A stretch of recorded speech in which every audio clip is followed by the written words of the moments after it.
But in the meantime, this guy is not being careful in his wording. Vladimir Putin denying that his country has anything to do with his WikiLeaks leaks or the fact that it is trying to threaten our electoral process with the cyber attacks that have been fairly routine of late. Also girding for a possible quid pro quo. But this particular comment on the candidates in this race got a lot of people's attention. Mrs. Clinton has chosen to use aggressive rhetoric and has taken an aggressive stance in relation to Russia.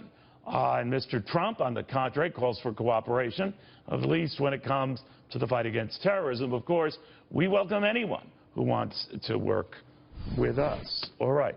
Counter-Extremism Project Senior Policy Advisor and spokesperson Tara Maller on all of that. What did you think? I think he just said that his preferred candidate was Donald Trump. What do you think? Well, I think when we look at it, we look at all the statements that have come out, not just from the White House, Department of Homeland Security, the FBI, the Office Director of National Intelligence. Everyone seems to be saying that it's Russia behind this attack. Now, they also have to... How do they know that? There are other nefarious groups. North Korea could do this. China could do this, right? Absolutely. I think it's pretty decisive. The language was very, very strong in the government statement that Russia was behind it. The question was there Russian direction from the top? Were senior officials involved?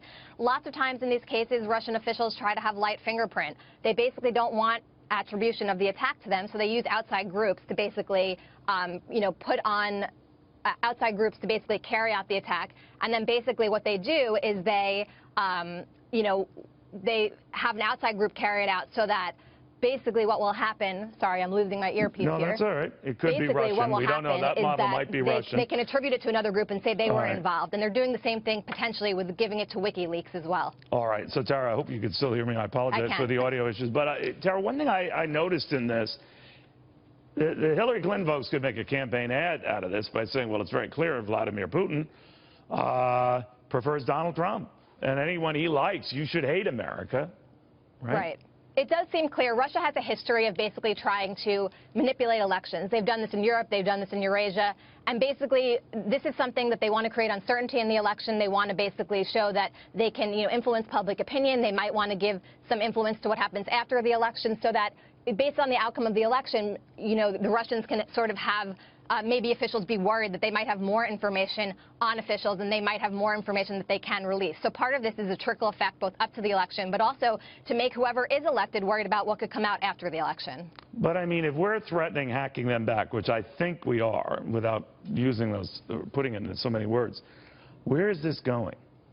Well, that's a really good question, and it's an important one. Basically, the United States has not really had a clear cyber policy on how to respond to these. So the administration has a few specific actions they can take.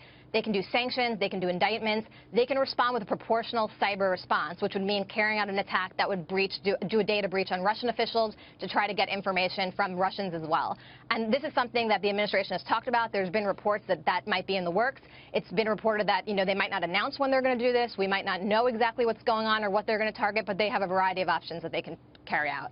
Tara, thank you very, very much.